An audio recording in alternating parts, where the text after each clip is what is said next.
माता जान की रो रो के सूर्य भगवान से कहतारी कि उगाले अरे सूरज बाबा हो कही करावाजो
बाबूजी ना के धनसा उठावल देखल ना के छुअल देखल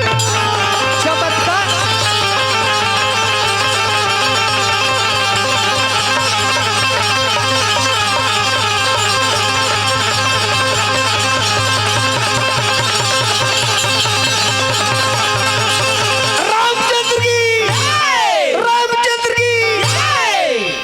एगो सखी दौड़ के सीता के लगे पहुंचल बड़ी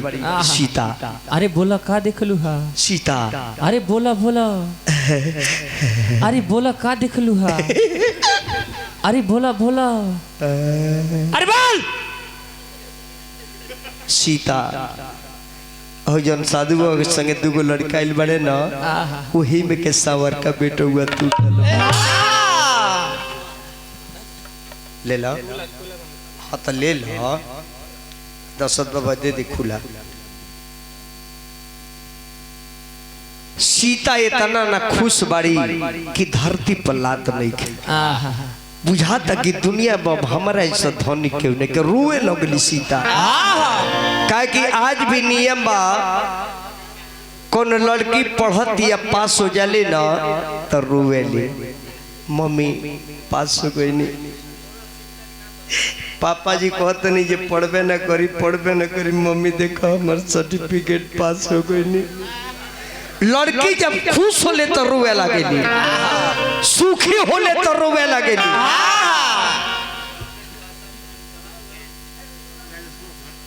श्री राजेश्वर शाह जी भुआलपुर हमरा के 21 रुपया दिल बनी और भुआलपुर के जितना शाह जिलोबा सबे हमार गुरु जी हो और मेरा जो रखे देखी जितना बिहार में शाह जिलोबा सबे गुरु हो कहे कि हम शाह जी के चेला है हाँ जी गौतम गुप्ता एंड गौतम तूफान ये सब शाह जिलो सही नाम लेवे के ना चाहिए लेकिन रात गुने रख लेनी है दिन रही तो हम लेवे ना करती तो दे दी हमारा के बताइए गुरु का प्रसादी चेला का ना पची है यहाँ जाम पचा ली यह तो जमाना बा बाबू जाम सीता जी का खुशी के मारे पैर धरती पर नहीं गई है होला दुनिया में ए जी जतना लोग बैठल बा भगवान सकरा के बेटी बहन दिले बानी अपना बेटी बहन के समय अनुसार कहीं गरीब भाई की यहाँ शादी कर दी भले लड़का लेबर होके वर्कर होके मिस्त्री होके ड्राइवर होके खलासी होके लेकिन उत्तम विचार होके गरीबी को न पैना ना ना हाँ पति नहीं काहे कि पत्नी के पति से मतलब है, संपत्ति से मतलब नहीं खे मेहरारू का पलानी में राखी तिरपाल गिरा कर राखी लेकिन ओकरा से प्रेम करी प्रेम। जब भी औरत के लगे जाई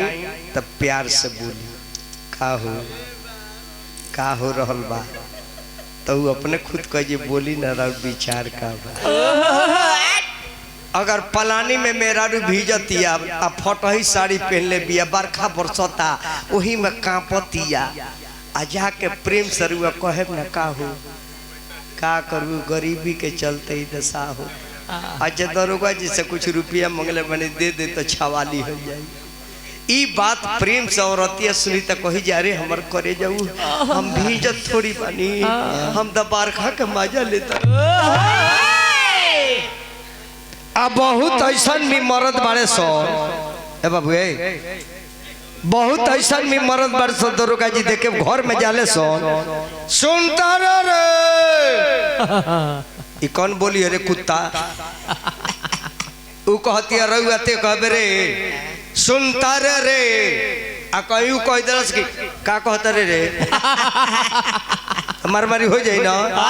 तो इज्जत कमाए के बाद परिवार के इज्जत करके सीख जा। मेहरारू किचन में खाना बनाती है झाड़ू लगाती है बर्तन धोती है पसीना से चाहे गरीब बिया घास काटतिया चाहे गोहरा पाततिया पसीना से भीज गई बिया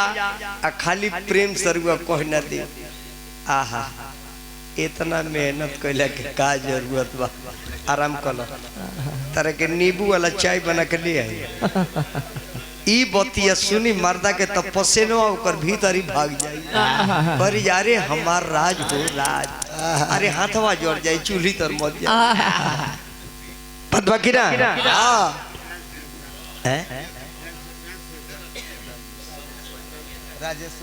फिर हमरा राजेश्वर शाह जी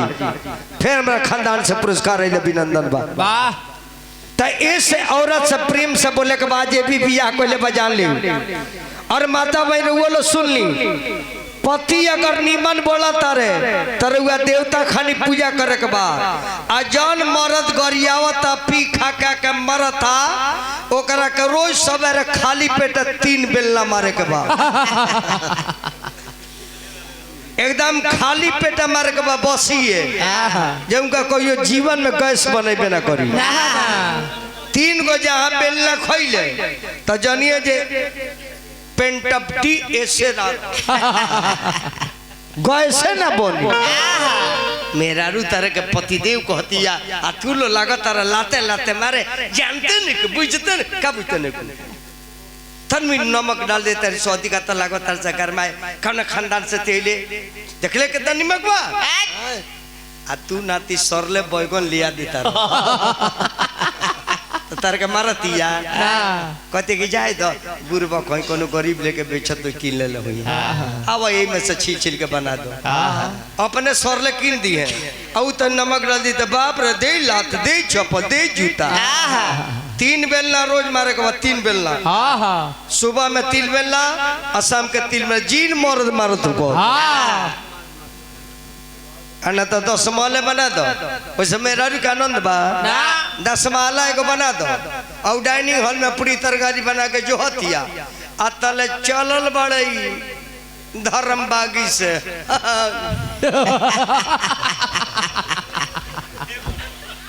दरवाजा को तो मेरा रू का कही क्या ए काली माई हो एक के उठा लो बात रोते बानी ना रोई तो रोबे करे भाई लादी के उठाई हो हम बात कहले नेचुरल और तन मेन का उठाई अभी सुनील मास्टर ने खाना उठाई करे एक ना भी हार्ड बा अभी टंकी में तेल बहुत बा तन कुछ निकले के पर अचेतना लो जी बैठल बा हमार सबे अपने बा आ भुआलपुर समझी हमार जन्म भूमि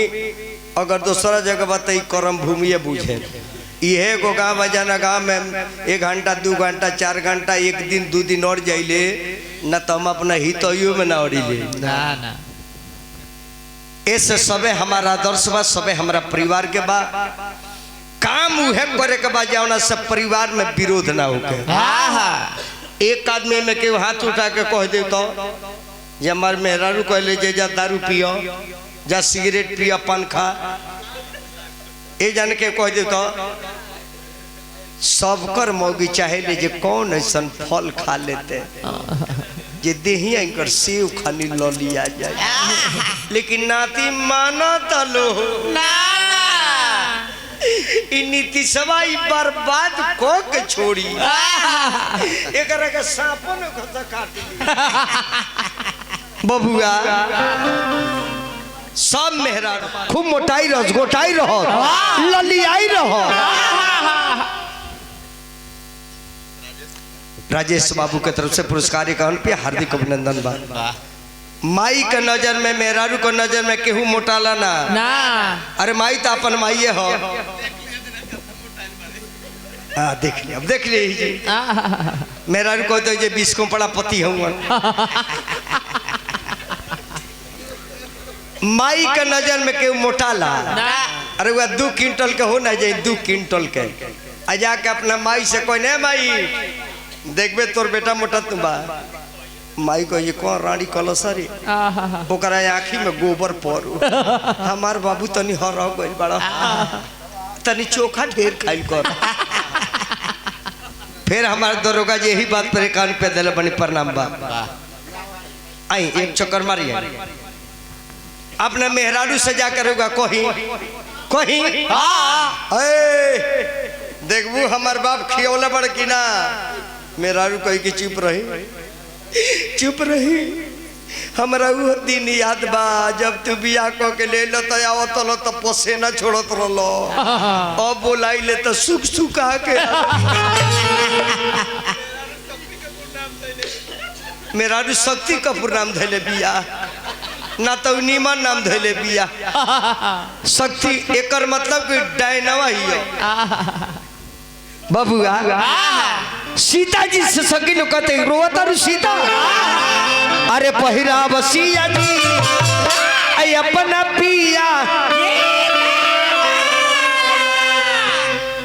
2 जना लड़का लोग भेज देता, 2 जना छोट छोट लड़का। अब